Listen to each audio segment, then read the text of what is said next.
Hello and welcome back to the New American Republic.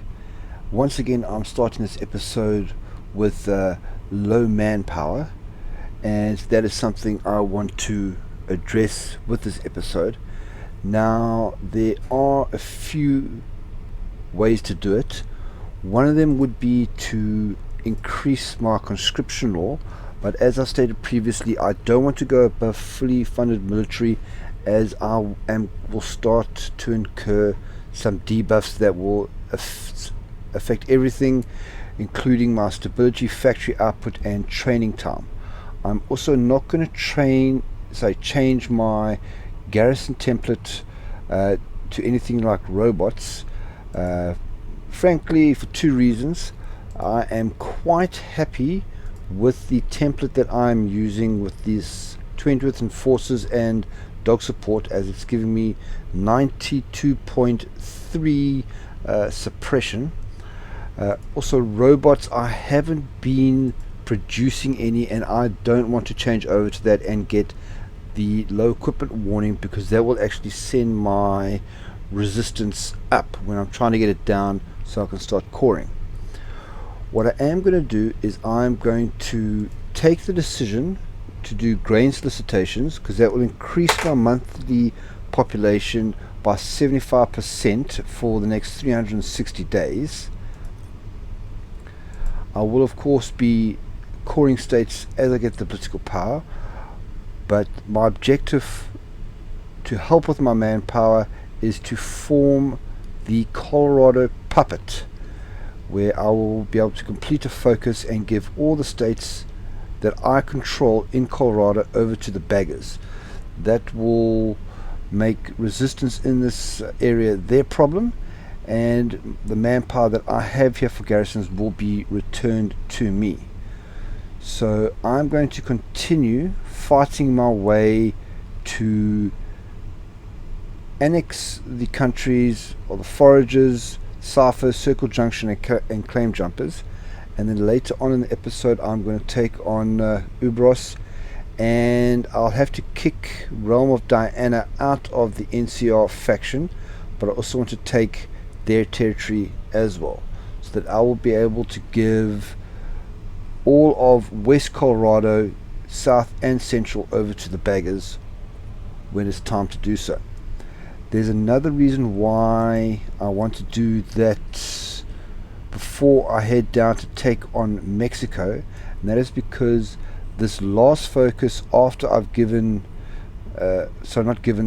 the Colorado puppet, will give me a 5% reduction in coring cost, and that is going to be the biggest way for me to get my manpower back. Now, before I start off the episode, I want to add some traits to 2 unit leaders, and that will be Gun Nut, which will increase the effectiveness of my fire teams. Both these leaders already have Pain Train and Mysterious Stranger to boost the infantry and power armor. And then last thing before I get started is I want to start my justification on the Claim Jumpers, which will take 100 days at the cost of 20 political power. Oops, sorry, something I forgot to do before I hit start is actually begin a focus, and I want to do some catch up on some focuses that you'd normally do earlier, but I had prioritized other things. I'm going to start off with the Colorado fleet. If we are facing a mighty threat across the river, it is only right to prepare for it. If the Legion wishes to march, let it do so across the dam. So as you can see by the description, this should have been done before the War with the Legion, but there are some nice buffs I'm going to get at the end of this branch, and essentially I'm going to get additional 3 naval dockyards and 3 naval bases in a town I cannot pronounce. These Ciphers are still putting up one hell of a fight, but with the Colorado fleet finished, I can now move on to the Southern Fleet. To cement our grip on Baja, we must protect our forces along the Mexican coast. Let us commission sea bears to rule the waves. So we'll add river patrols, which essentially just lowers the production costs of my convoys, light ships, and gives my naval range an increase of 20%, which is quite nice. Finally, it looks like I'm starting to break their line here, just completely wearing them down. Now my justification against Circle Junction is completed, so I'm going to activate 1st and 2nd Division. Hopefully this one will be a bit easier to go for, and it's time to declare war on them as well. Thankfully that is the surface taken care of. Select all, submit that demand, and now I'm going to reposition 17th Division here along with 2nd Army so they can be prepared to take on the realm of Diana when the time comes. And that was a lot faster than taking out the ciphers, so Circle Junction is now mine as well. But there's no time for these troops to rest. I'm going to be setting them up here on the border with Ouroboros and starting my justification against them as well. So I'm just going to select this one, 18 political power. This was only going to take me 90 days to justify, which means the claim jumpers and Ouroboros should be setting off at quite similar times. And the focus to create the Southern Fleet is finished, so now I have the Sea Bears, and then my next focus is going to be remember the rig. Some of the Enclave soldiers we captured helped maintain the rig's naval defenses. We never paid attention to them before, but we might as well now. And this is going to give me 4 research bonuses in naval technology. I want this one first because I am quite rapidly ending my research into the naval technology, so it's more important for me to get those rather than the other focus, which gives me a reduction cost in naval doctrine. So that's remember the rig completed. Next one is going to be the Deep Blue Sea. Our first success just came in. Far from our shores we found an armada of Hawaiian pirates. We crushed them easily and resisted their lies about a mission of peace. We can learn much from our new combat experience, and this is going to give me 3 cost reductions in naval doctrine. So it's time to go to war against the claim jumpers. Now I am really hoping this is not going to be another slug match like I had against the ciphers, but we're going to have to see. So I'm going to activate 8th Division, and hopefully we can grind through these guys fairly quickly. So the war against the claim jumpers is going smoother than the ciphers, although I am back down to 0 manpower. My next focus to finish off this tree will be look to the west. There's a feeling I get when I look to the west. It makes my spirit cry for leaving, but it's about time we find out what's beyond the horizon. And the big thing that I've been looking for is to finally get a leader for my navy, so I'll get Admiral Doherty and 50 naval experience. So the claim jumpers are no more, so let me take all of their land, and I'm going to set up 8th Division on the border here with the realm of Diana. Now it may look like I'm being completely random with how I am justifying my wars, but there is a mission behind my madness. I'm not taking the Foragers now, because then I don't have to guard this territory here on the riverbed when I do go against Ouroboros. I just have this land invasion which will go off then. And once I have taken them out and I start justifying on Realm of Diana, they can historically be quite a tough nut to crack if they've done all their research, I can see quite a lot of special forces units here. So by being able to attack from 3 separate directions through all these canyons, hopefully I'll be able to make short work of them, and then I'll simply just leave the Foragers for last. So Ouroboros is next. Declare war on her. Now I've got 4 separate divisions all lined up with different orders against them, so what I'm hoping, by splitting their forces, I can push through quite effectively and take them out quite easily. Well, look to the west is completed, so that's, I've finished that branch over there. Now I just want to finish up here with going back to Hayes's little subtree. I want to do the Bear's bomb. Hayes promised he would take the NCR to space. How many called him a fool and a dreamer? But now the Republic controls Bloomfield Space Center. Well, promises made, promises kept.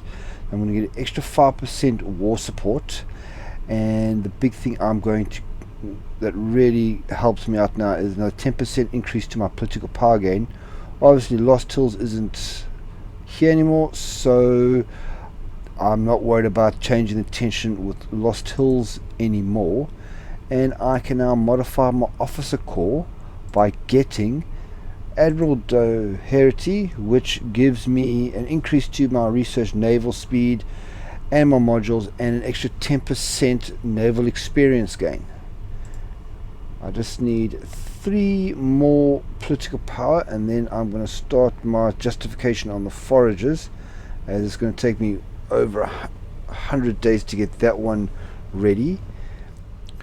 Well, here's something you don't see very often. Instead of getting traders from Hawaii, I'm now getting traders from the southern empires. In the decades that followed the Great War, radiation soaked into the great jungles and forests of South America, irradiating the wildlife and poisoning the air. The jungles drank up the radiation of those horrible warheads, slowly twisting them out of all recognition into irradiated hellhole. Once tame animals became vicious hunters, and the multitude of snakes and spiders grew in size drastically, preying on each other and the humans that remained. While South America was spared direct nuclear hits, they suffered terribly from mutated wildlife and failing crops. The survivors of the first decade would slowly regroup on the coast and the Patagonian plateau into one of the many southern empires, great raiding groups who controlled vast swaths of territory, always at war with each other and struggling to get by.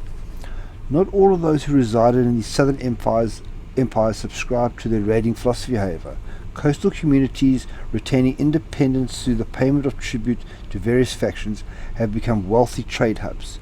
Trading animal hides and precious rainforest fruits, these South American city-states have slowly been strengthening their trading links with nations on the Gulf of New Mexico, who trade advanced components and scrap metal in exchange. A fleet of trading ships has recently docked in our ports and offers us a rare opportunity to snap up some rare commodities. We should act quick though, as they seldom stay long. So I can either ask to learn how to cultivate these troops. Now I don't need any research bonuses for agriculture, as that is fully researched, but it wouldn't be so bad to increase the stats for Grant C. Hayes. So I'm going to choose, we should pay them to teach us the art of diplomacy. And now Hayes is going to get the buff expert negotiator, which is going to increase his trade deal opinion factor by 20% for the cost of a measly 20,000 NCR dollars.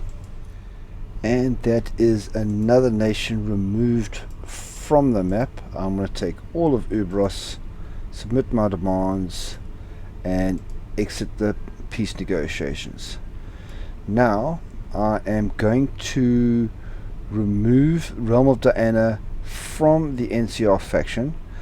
Now unfortunately, because as I explained in the previous episode, they are a puppet of Arroyo, I can't kick them from the faction, so I have to actually kick Arroyo out of the faction, and then the Realm of Diana should also be removed. Let me just double check that here. Yes, there we go. So they are out. Now, something to be careful of if you have a situation like this is that right now I'm just going to declare or do a justification on the realm of Diana. But because they are a puppet of Arroyo, I need to make sure that I guard this border here as well, because when I go to war with them, there is an incredibly strong chance that Arroyo will also join the war, so I'll actually be fighting on both these two fronts.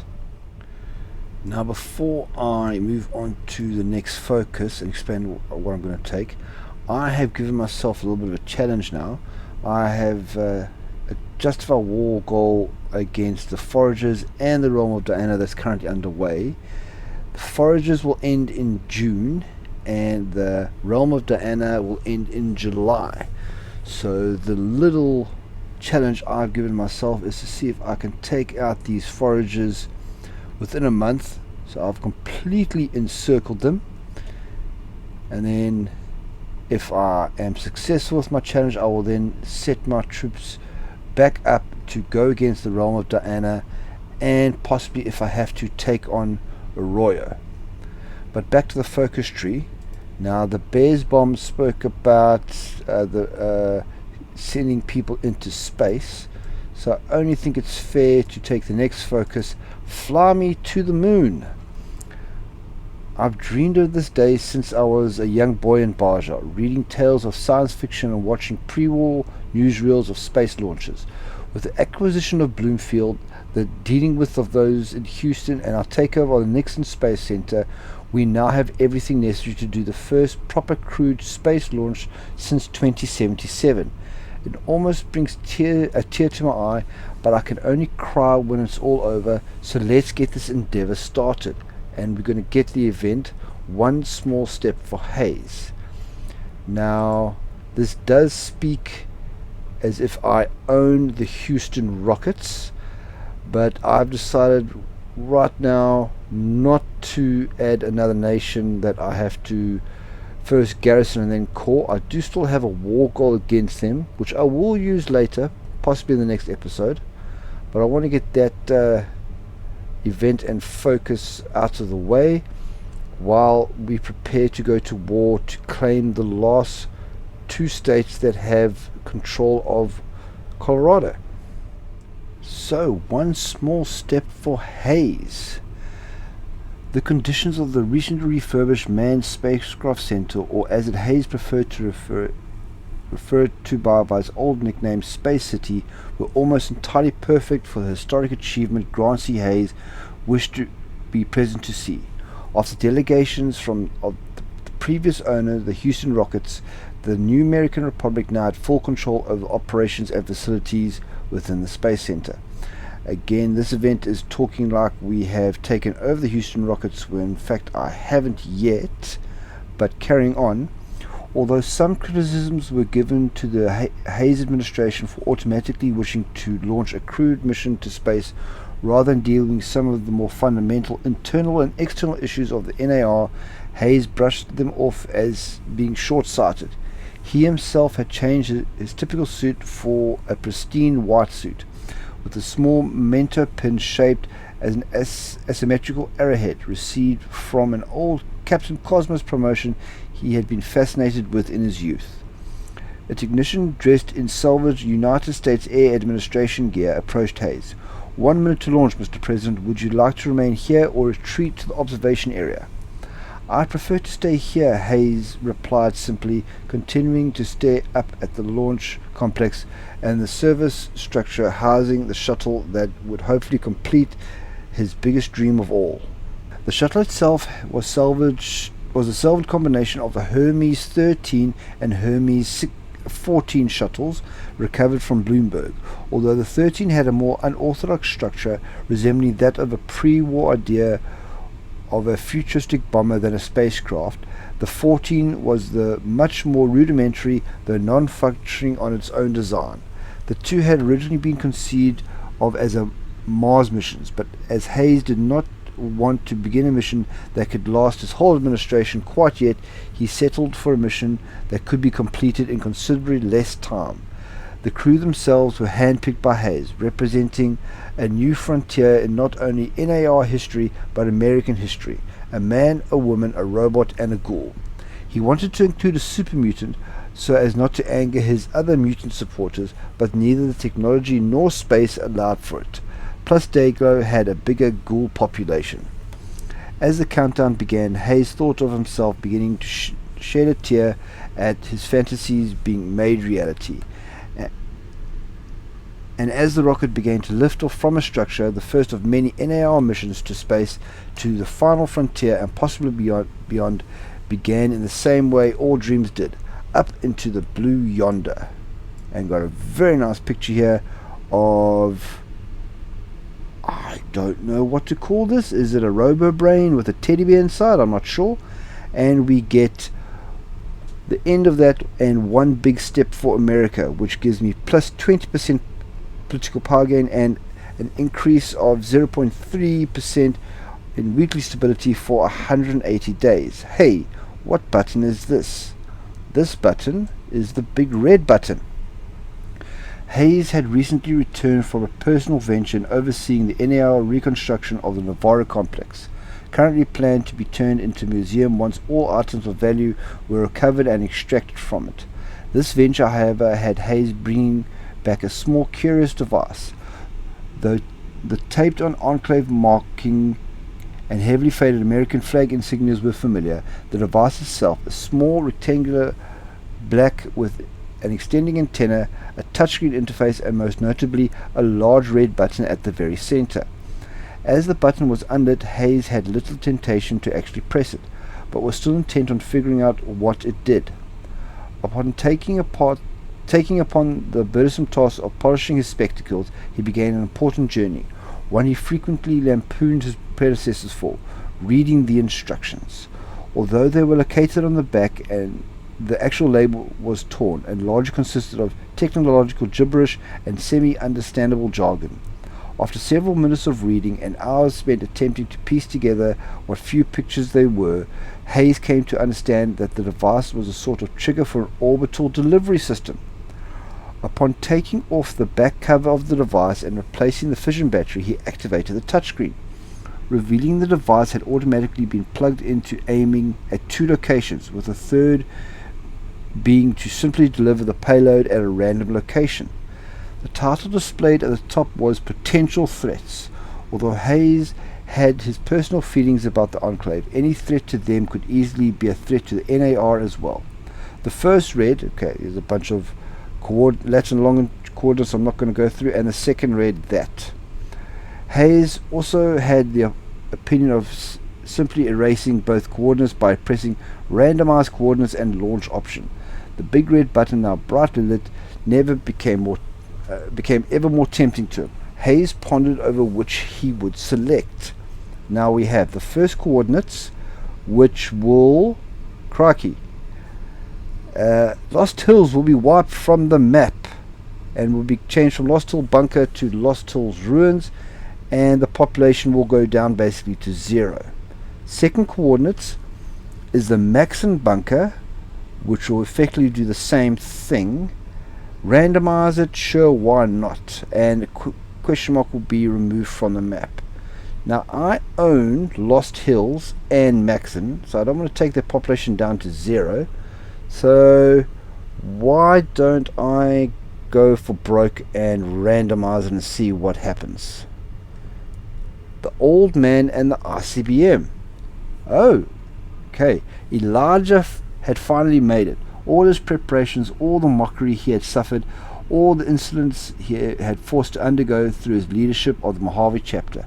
It had all led to this. The gates of the Sierra Madre, as pristine as the day they were built, beckoned towards him. He had spent scouts ahead to look over at the site, dreaming of all the secrets it could hold. Big Mountain had been a treasure trove unto itself, but this was to be his crowning achievement. All of a sudden, Elijah's Pip-Boy began buzzing as it emitted a voice that he had never heard before, picked up on some ancient broadcasts that seemed to emit from Sierra Madre itself. This is Frederick Sinclair speaking. The godless Chinamen have finally done it. The gala event, my friends, is unfortunately delayed for the foreseeable future. We have had every bit of confidence that this casino will be able to withstand the brunt of a nuclear blast.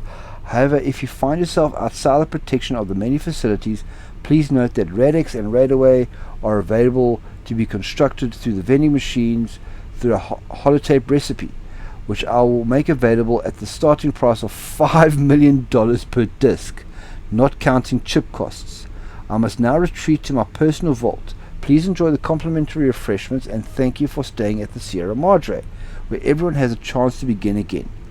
Elijah, listening to the extent of a dead man's rambling and needless overcharging for a basic commodity, distracted him from the oncoming danger. But by the moment he picked his head up and began running away or seeking cover, it was too late. Sierra Madre has been wiped from the map. Wow. Dozens of miles away, Veronica felt a disturbance about her mentor, as though he suddenly cried out in terror and was suddenly silenced. A bit of Star Wars there. Okay, so that's the end of the events, and the Sierra Madre is done for. That was actually quite interesting. Now, back to business. Next focus, I want to get myself a little bit more political power, since I've been spending quite a bit on justifying to increase my states in the Colorado. So I'm going to do rusted steel. Now this is something I could have done a lot earlier to raise the tension with Lost Hills by 50 points in one go, but right now I'm after this 50 political power. But if we turned back the clock and had done it differently, this focus would have read like this. With Kaiser gone, I can finally return my attention to something actually worth my time: the complete and total annihilation of the Brotherhood of Steel. For too long they have terrorized our nation, prohibited the development of a new world in the image of the old one. Worst of all, utterly despite anyone carrying anything more advanced than sticks. Myself and more will ensure their rusted power armors will be the only thing that remains of their legacy. Okay, so rusted steel has boosted my political power by 50 points. Next focus I'm going to go for is just to boost my power armor just a little bit more with Oliver's pet project. Oliver always figured that the NCR heavy troopers could play a pivotal role in the fighting in Arizona. If we were to conquer Brotherhood outposts, we could begin deconstructing old pieces of power armor to figure out how they work. I'm actually a little bit behind in this focus because I've already researched all the way up to sophisticated power armor. My population factor is going to go down by -6%, which sucks, but my special force capacity can go up by 10 points. The research speed, don't need that, as I said, I've already finished. These are the stats I'm looking for. I'm going to boost my power armor, breakthrough, soft attack, hard attack, all go up by 5%, and my production costs will go down by 10%. Don't really need that. I've got let's actually have a look how many factories I actually have producing my power armor. It is a total of 50, so definitely no problem with power armor production there. Okay, so Oliver's pet project is completed. What I want to do now is I am constructing some infrastructure in NCR, so I'm going to do Department of Railways. While the rest of the wasteland relies on salvage, the Republic, unique among the wasteland, can build a railway. Power armor is fine and all, but it can it ship 30,000 men in a few hours? So I'm going to get supply train expansion.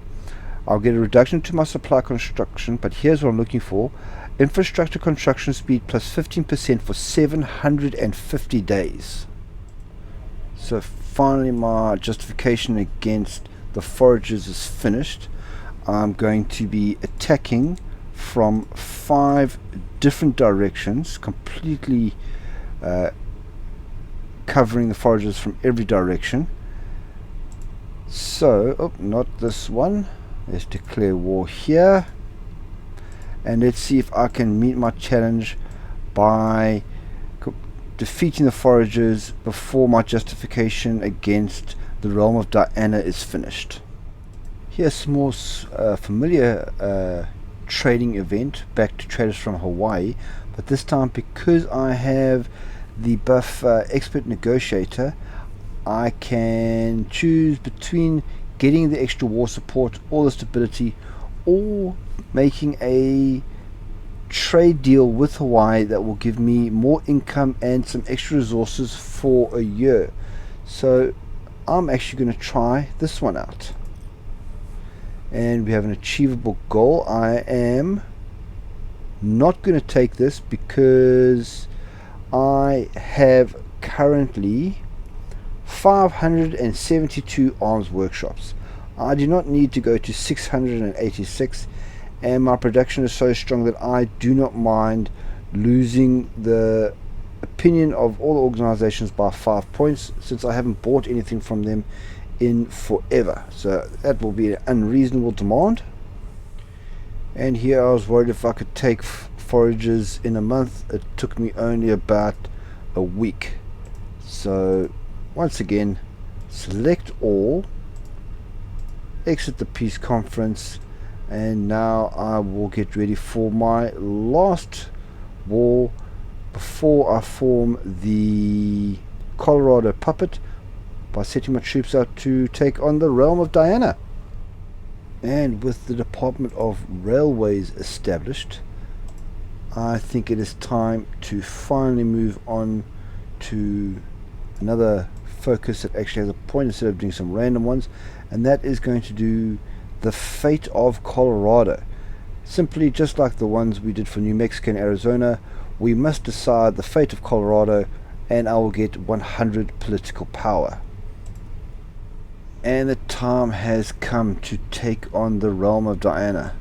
Now I have set up attacks from all 3 possible borders using 1st, 2nd, 8th, and then this is 17th and 18th division here. So they'll take from multiple directions and split the defenders, so I have a better chance of winning against them.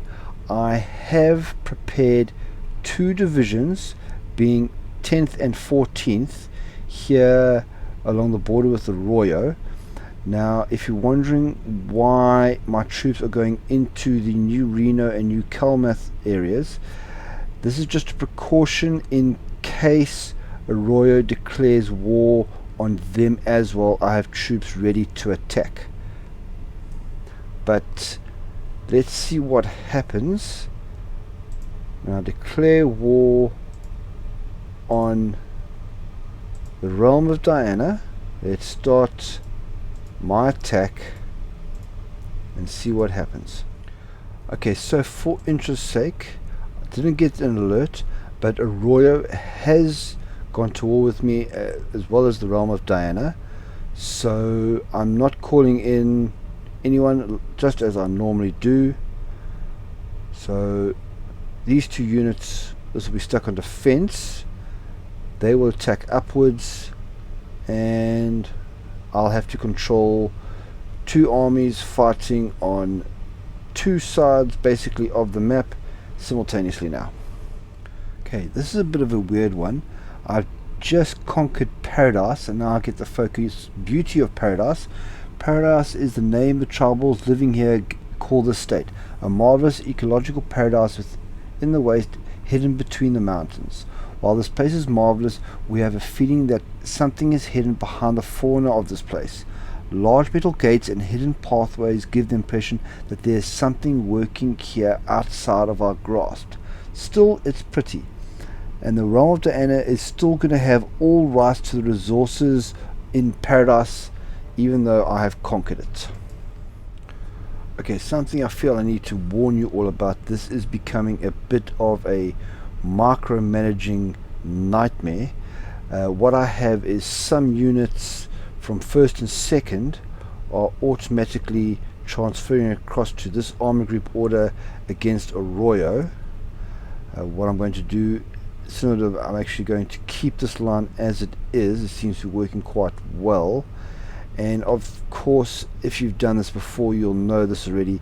Fighting through all these canyons basically means every 5 minutes having to redraw your offensive line goal so that your troops actually have a direction to fight in. Just a word of warning for all of you. Now the fate of Colorado is finished. I am not going to take another focus, as I am very close to defeating the realm of Diana, so I want to instantly start that focus as soon as I've taken care of them here, to try alleviate the problem of micromanaging everything. What I am simply doing is I've put First Army on aggressive so that they just attack in every direction possible, so that I can avoid having to redo everything over and over again. But no matter, Realm of Diana is defeated, and it looks like Arroyo at the same time. That was a much easier fight because no messy canyons to work with. So I'm going to select all of Arroyo and all of Diana, put in my demands.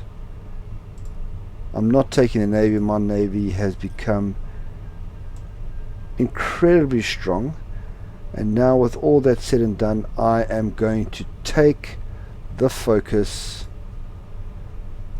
to decide the fate of the Colorado. Now there are 3 options here, but as you can see, a Healer's Touch and the General Ascendant, they will be added in future updates. So for now, my only option is contact Goddard. Now old and weary, Goddard was more than elated of the news of an NCR victory.